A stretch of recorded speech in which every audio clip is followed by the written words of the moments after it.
Hi.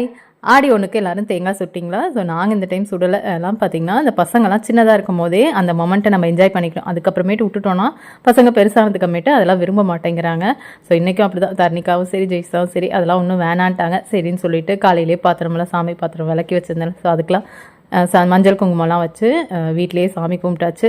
அது என்னமோ அந்த ஒரு விசேஷ நாளில் இந்த மாதிரி வந்து சாம்பிராணி போட்டால் வீடே அது ஒரு மாதிரி குட் வைப்பாக இருக்கும். ஸோ சாம்பிராணி போட்டு எல்லாம் சாமிலாம் கும்பிட்டு துணியெல்லாம் காலையில் துவைச்சது எல்லாத்தையும் மடித்து வச்சுட்டு அதுக்கப்புறமே பார்த்திங்கன்னா நைட்டு வந்து இன்றைக்கி சமையல் பெருசாக இல்லை.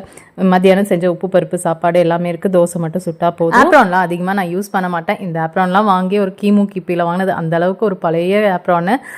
மோஸ்ட்லி இந்த மாதிரி லைட் கலர் ட்ரெஸ் போடுற அன்றைக்கி எடுப்பேன். அப்படியும் அதை எடுக்கிறதுக்கு தோணலாம் ஒரு துண்டை இடுப்பில் கட்டிட்டு விளக்கி முடிச்சிருவேன். இன்றைக்கி ஏதோ அதிசயமாக எடுத்து போட்டேன். உடனே எல்லாம் ஒரே சத்தம், இதை தூக்கி போட்டு வேறு வாங்கலாம்ல, எத்தனை வருஷமாக பழசு அப்படின்னு திட்டிகிட்டே இருந்தாங்க. ஆனால் இன்றைக்கி வரைக்கும் அது நல்லா தான் இருக்குது. என்னைக்காச்சும் ஒரு நாள் யூஸ் பண்ணுறதுக்கு போய் எதுக்கு போய் வாங்குவானேன்னு சொல்லிட்டு இதே தான் யூஸ் பண்ணிகிட்ருக்கேன்.